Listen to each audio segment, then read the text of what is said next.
DM साहब को ज्ञापन देने आए थे? जी, मैं डीएम साहब के पास अपनी फरियाद लेकर के आई हूँ कि रोज प्रतिदिन में मुझे मानसिक रूप से टार्चर किया जा रहा है। मेरे परिवार के खिलाफ में षड्यंत्र रचा जा रहा है, मेरे खिलाफ में षड्यंत्र रचा जा रहा है।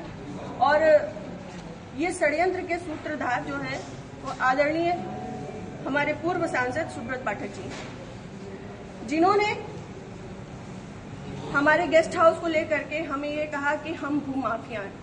मैं आप सब लोगों को ये बात को अवगत करा देती हूँ कि हमारी जितनी भी जमीनें हैं 35-40 बीघे से ज्यादा जमीन नहीं, और जिसमें हम मेरे खुद के नाम पे सिर्फ 3 बीघे जमीन है, और 3 बीघे जमीन वाली महिला कैसे भूमाफिया हो सकती है?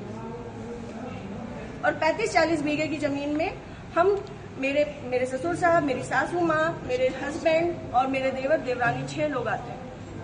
इतनी सी जमीन में कैसे लोग भूमाफिया हो जाते हैं? जो ये बड़ा उससे कह रहे हैं कि चपुन्ना के भूमाफिया।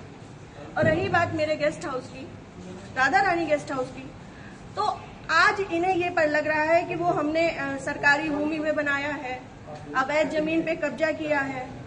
तब क्यों नहीं लग रहा था जब 5 साल से उसी में दावतें खा रहे थे, भारतीय जनता पार्टी की मीटिंगें कर रहे थे, हमारा पैसा खर्च करवा रहे थे, रोज मीटिंगें हो रही थी, तब क्यों नहीं ये आपको लग रहा था? आप पूर्व सांसद के ऊपर एक आरोप लगा रहे हैं। बिल्कुल, आप भी बीजेपी के कार्यकर्ता? मैं बीजेपी की कार्यकर्ता हूं और बीजेपी में ही काम करती हूं शुरू से लेके लास्ट तक, जब तक मेरा जीवन मुझे अलाउ करेगा, जब तक ये कन्नौज के नेता मुझे सहज भारतीय जनता पार्टी में रहने देंगे, तब तक मैं भारतीय जनता पार्टी की ही सदस्य हूँ।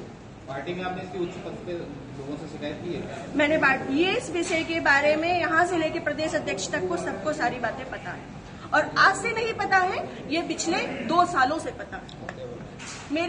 मेरे पिताजी, मेरे ससुर साहब, मेरे हस्बैंड, हम सब लोगों के लिए हत्या तक का मतलब षड्यंत्र रचा जा चुका है, और विगत के चुनाव के निर्णय के बाद ही रचा गया। पिछली 4 जून को रिजल्ट आया है, पिछली 3 जून को ये हमारे गांव गए थे। हमारे गांव जाकर के इन्होंने, हमारे राइवल्स हैं जो, उनके घर जाकर के इन्होंने 2 घंटे की बैठक रखी जिसमें षड्यंत्र रचा गया। और उसके बाद ही उसी दिन इनके एक प्रमुख कार्यकर्ता कहिए, चमचे कहिए, कुछ भी कहिए, वो जीतू त्रिपाठी, उन्होंने मेरे ससुर साहब को फोन किया, जिसकी मैं रिकॉर्डिंग आप सबको भेजूंगी और चाहूंगी कि मीडिया में आप चलाएं। उन्होंने मेरे ससुर साहब को धमकी दी कि अगर चपुन्ना चुनाव नहीं जीता तो आपको 4 तारीख के बाद देख लिया जाएगा। उसके बाद से ये सारा षड्यंत्र रचा गया। क्या चुनाव हरवाने में आपका भी श्रेय जाता है? मैं भारतीय जनता पार्टी तरीके से वो आरोप लगा रहे हैं क्या?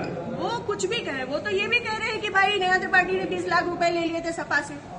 वो तो उनका मुंह है, कुछ भी कह सकते हैं। पर मैं भारतीय जनता पार्टी की कार्यकर्ता हूँ, और सभी लोग सोशल मीडिया जानते हैं, चलाते हैं, सभी लोग मेरी आईडी में देख सकते हैं कि मैंने किस तरीके से काम किया है। मैं सुब्रत पाठक के लिए काम नहीं करती, मैं भारतीय जनता पार्टी के लिए काम करती हूँ। आपने प्रशासन और पुलिस से शिकायत की इस बारे में? जी, मैंने पिछली 25 तारीख को प्रशासन पुलिस से शिकायत की थी, जिसमें सीओजी की टीम गठित है, और अभी तक कोई भी पकड़ा नहीं गया है।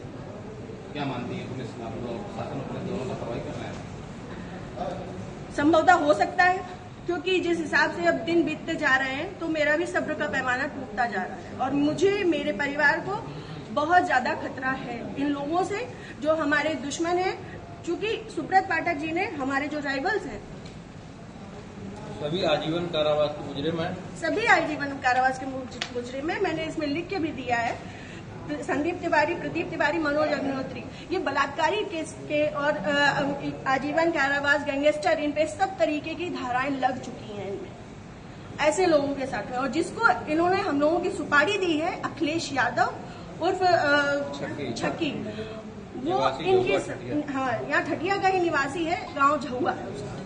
वो इन लोगों के साथ में, सुब्रत पाठक के साथ में भी जेल में रहा है, और इन लोगों के साथ में भी जेल में रहा है, और अभी फरार है।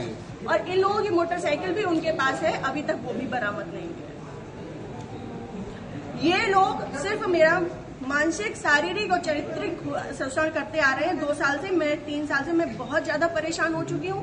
अब ये चीजें नहीं होंगी। आज आपने जिलाधिकारी से बातचीत की, क्या उन्होंने आश्वासन दिया? उन्होंने मुझे पूर्ण आश्वासन दिया है कि इस पे निष्पक्ष जांच होगी, क्योंकि हमारे पास रिकॉर्ड्स भी हैं, हमारे पास सबूत भी हैं और बहुत सारी चीजों के सबूत हैं। समय आने पे मैं वो सब आपके सामने रखूंगी। जिले में जो भी भ्रष्टाचार हो रहा है, जो जिला पंचायत में भ्रष्टाचार हो रहा है, जो ब्लॉक प्रमुख में भ्रष्टाचार हो रहा है, ब्लॉक में भ्रष्टाचार हो रहा है, वो सारी चीजें मैं आप सब लोगों के सामने रखूंगी। अगर आपकी सुनवाई आज नहीं होती तो आगे क्या कदम उठाएंगे आप? मैं आप लोगों का सहारा लूंगी और आप लोगों का सहयोग, मुझे पूर्ण विश्वास है कि मेरे साथ हमेशा रहेगा और मैं इस पे अपनी अंतिम सांस तक अब फ्रंट के पैमाने में आकर के लड़ूंगी। Thank you.